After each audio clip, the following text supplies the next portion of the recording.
మనిషి జీవితంలో జన్మనిచ్చిన తల్లి, తండ్రి, తోడబుట్టిన అన్నదమ్ములు, జీవితం పంచుకునే భార్య, వారసులైన కొడుకులు, కూతుళ్ళు, ఇలా ఎందరో బంధువులు తారసపడతారు. వీరందరూ ఎల్లప్పుడూ తనతో ఉంటారని, కష్టసుఖాల్లో తోడు వస్తారని భావించడం మానవ సహజం. కానీ ఈ బంధాలు అన్నీ శాశ్వతం కాదు అని, మనకు జీవితంలోనూ తర్వాత కూడా తోడు వచ్చే బంధువులు ఎవరో వారి గురించి చాణక్యుడు ఒక చిన్న శ్లోకంలో ఎంతో చక్కగా వివరించాడు.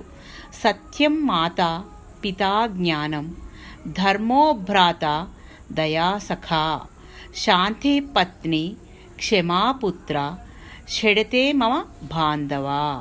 సత్యమే తల్లి, జ్ఞానమే తండ్రి, ధర్మమే సోదరుడు, దయ స్నేహితుడు, శాంతి భార్య, ఓర్పే పుత్రుడు పుత్రిక. ఈ 6 మానవునకు నిజమైన బంధువులు అని అర్థం. ఏ జీవికైనా జన్మనిచ్చేది తల్లి. తల్లి స్థానం మారదు. ఎటువంటి పరిస్థితుల్లోనైనా తల్లి ప్రేమ మారదు. అలాగే సత్యం ఒక్కటే, అది ఎన్నటికీ మారదు. జ్ఞానం తండ్రి ఎలాగైతే విద్యాబుద్ధులు నేర్పించి జీవించే ఉపాయాలు నేర్పడం ద్వారా సుఖవంతమైన జీవితానికి మార్గదర్శకుడు అవుతాడో, జ్ఞానం కూడా మనిషికి సంతోషంగా జీవించడం నేర్పుతుంది. మనిషి పురోగతికి మూలం జ్ఞానమే.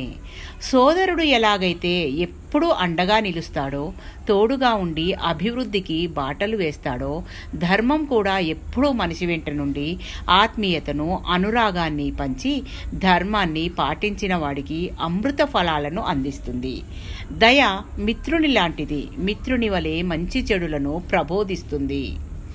శాంతి భార్య వంటిది.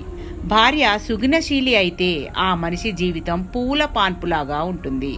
భార్య గయ్యాలి అయితే ఆ మనిషి జీవితం నరకప్రాయం అవుతుంది. అలాగే జీవితంలో శాంతి ఉన్నవాడికి ఇంకా ఏ లోటు ఉండదు. శాంతిని అలవర్చుకోని మనిషి జీవితం నరకంతో సమానం. ఓర్పు పుత్రిక లాంటిది. పుత్రుడు ఎలాగైతే నరకం నుండి రక్షిస్తాడు అని నమ్ముతామో, అలాగే ఓర్పు ఉన్న వ్యక్తి యొక్క జీవితం స్వర్గతుల్యమే. పై శ్లోకం ద్వారా చాణక్యుడు ఒక మనిషి తన జీవితంలో బంధువులు ఎంత ముఖ్యమని అనుకుంటాడో, అంతకన్నా సత్యం, జ్ఞానం, ధర్మం, దయ, శాంతి, ఓర్పు అనే 6 గుణాలు అంతే ముఖ్యమని చెప్తాడు.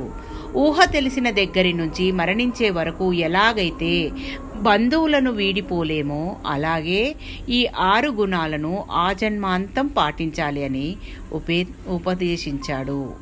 లోకా సమస్త సుఖినో భవస్తు. స్వస్తి. మీ పద్మజ.